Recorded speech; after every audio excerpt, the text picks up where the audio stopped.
Hello, AP Psychers. Mr. Galusha here. Wanted to touch base and give you a short video about the different ways that modern psychologists approach the study of human behaviors and mental processes. We're going to take a look at the biological approach and its offshoot evolutionary. We're going to take a look at behavioral psychology, social psychology, cognitive, psychodynamic, and humanistic. We're actually going to have units on all of these. So just as a reminder, psychology is the scientific study of behavior and mental processes. It's a scientific study because we want to make sure that we are basing what we're going to do to help people on good scientific research. It really is the study of why humans do the things they do. We can't answer it's because we're crazy. That word has literally no diagnostic information. So one of the things I'll push you for in this class is just not to use it. It's not respectful, and it's actually not informative either. So we're going to come back to this graphic an awful lot. It really does give us a very good view. I want you to notice that everything above the line is a little bit easier for a psychologist to see and therefore measure. And when we're a science, we have to be able to do those things.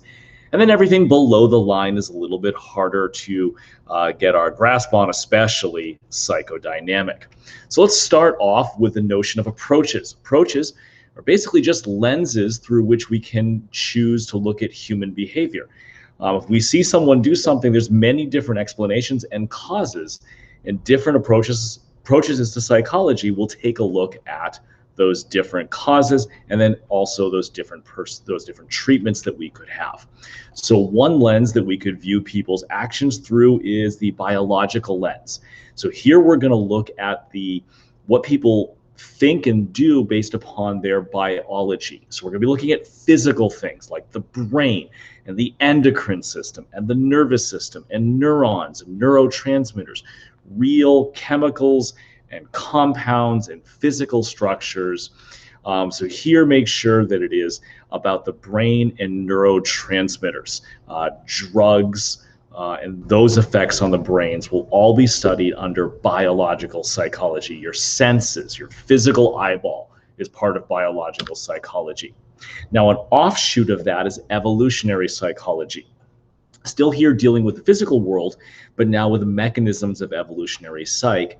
Here, human behavior is explained by what made us most likely to survive. So we look at the human behavior of language and we say, oh, it exists because it made us more likely to communicate, and those among us that were able to communicate were able to survive easier and more likely than those that didn't have language as a genetic built-in to their makeup. Sexual attraction. Is there a reason aspects of a person are considered attractive? Well, there are, because they probably show fertility, and that's why those things are seen as attractive. So we look at human behavior and we try to explain why it exists based upon its usefulness for survival or for finding a mate. So why do we find blue eyes attractive? That would be an interesting question for us to talk about. The answer might be more embarrassing than you think about for the human species. If only we were the perfect result of 3.8 billion years of evolutionary success.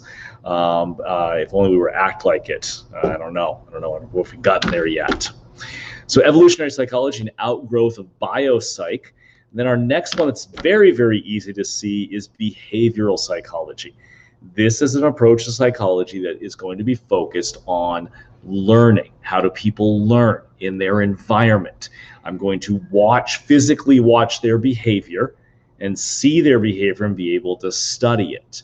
Very simply, behaviorism is concerned about if you do something, what are the results? What are the rewards that you got for it? What are the punishments that you got for it? What were the warnings that you got for it in your environment? It's going to watch your environment, watch how your environment reacts to you, and basically try to explain your behavior based upon what your environment is doing and teaching you. So for example, would you walk down the street in a pink gorilla suit? No, probably not without any possible reward. But what if I give you $5,000 to do it? That's a reward. Would that change your behavior? So behaviorism would look at that reward and look at your behavior and be like, oh, that's why you do it. So behavioralism is looking at learning and how your environment teaches you, either warns you or rewards you or punishes you. Biological psychology, looking at the brain and neurotransmitters. Evolutionary psychology is going to be looking at how it's going to be explaining a human behavior based upon how likely it made you succeed or find a mate. And then we finally have social psychology. I think the easiest way to think about social psychology is to picture an individual. So how does an individual think about a group of people? And how do a group of people think about the individual? So social psychology is the study of how individuals affect groups and how groups affect individuals. We look at first impressions, personal attraction, attitude formation, prejudice, the behavior of a group. We're going to look at therapies that include support groups, family therapy. But again, it's the interplay between the individual and the group of people. It's that interplay. We'll look at something like conformity. I once had a student say, I don't think we conform that much. And they were literally wearing the uniform of the early 2010s, which was Uggs, dark jeans, and the North Face jacket. And so why do we conform like that? That's social psychology. Now, those are relatively easy to see. I can see people conforming. I can see them wearing all the same outfits. I can see people's behaviors based upon rewards. I can physically dissect a human brain. I can look at the mechanisms of evolution. So that's why those are in blue. On the bottom, these things are harder to see and a little harder to study for psychologists. So cognitive psychology, just a fancy name for thinking. So that involves our feelings, our memories, making decisions, judgments, using language. So here, cognitive psychology wants to look at human thought process. For the behaviorists, they thought cognitive psychology was ridiculous. You can't study thoughts. That's inside a black box. But thanks to imaging tools that developed in the 1960s, you're able to open that black box and be able to kind of peer into what people's thoughts are by kind of measuring some of that with different imaging techniques that we'll study.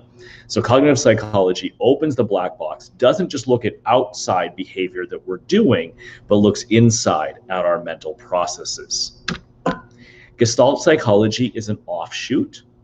So it's going to measure our thinking, but it's specifically our thinking about our perceptions. So here, let me show you a picture. You see the thing labeled A? You see how it looks like a triangle? But if you realize that the triangle's not there because your brain is filling in that triangle for the figure A.